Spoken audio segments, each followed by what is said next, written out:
poorly run piece of ice.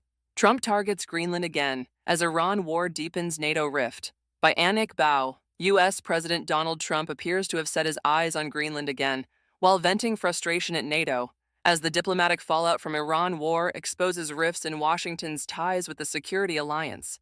In a Truth Social post, Wednesday evening stateside, Trump said that NATO wasn't there when we needed them, and they won't be there if we need them again.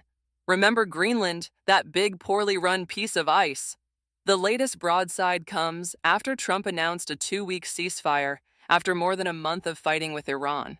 Trump has repeatedly criticized NATO members for not joining the war effort in Iran, saying his call for action was a great test, while threatening to pull out of the alliance. Trump has taken aim at NATO and Greenland in recent days.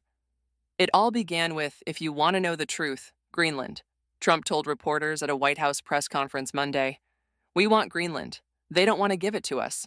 And I said, bye-bye. U.S. relations with European allies have frayed after Trump threatened tariffs on European countries and signaled military action to acquire Greenland, a Danish autonomous territory. In January, Trump said he and NATO Secretary General Mark Rutte had reached the framework of a future deal with respect to Greenland. The Iran war has brought fresh tensions in the diplomatic ties, as several NATO members have resisted supporting the U.S.-Israeli military campaign against Iran, denying American military aircraft use of their airspace and declining to contribute naval forces to efforts aimed at reopening the Strait of Hormuz to energy shipping. Trump's comments.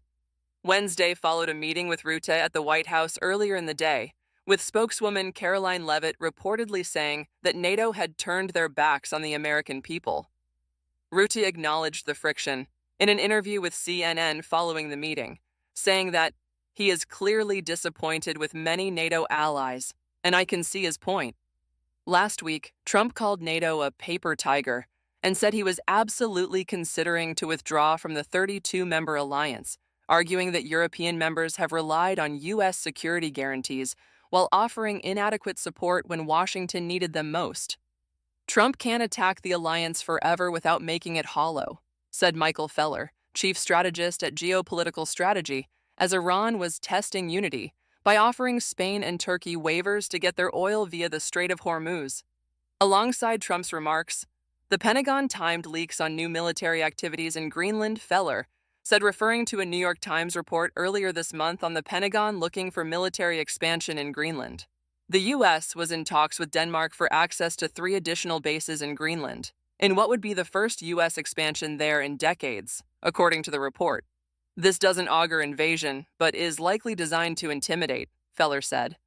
Meanwhile, less than 24 hours into the truce with Iran, the country's parliamentary speaker Mohammad Bagher Ghalibaf said that Washington had violated the terms of the ceasefire deal. Israel reportedly launched its heaviest strikes yet on Lebanon, killing hundreds of people and drawing a threat from Iran, saying that it would be unreasonable to proceed with peace talks with the U.S., underscoring the fragility of the ceasefire agreement.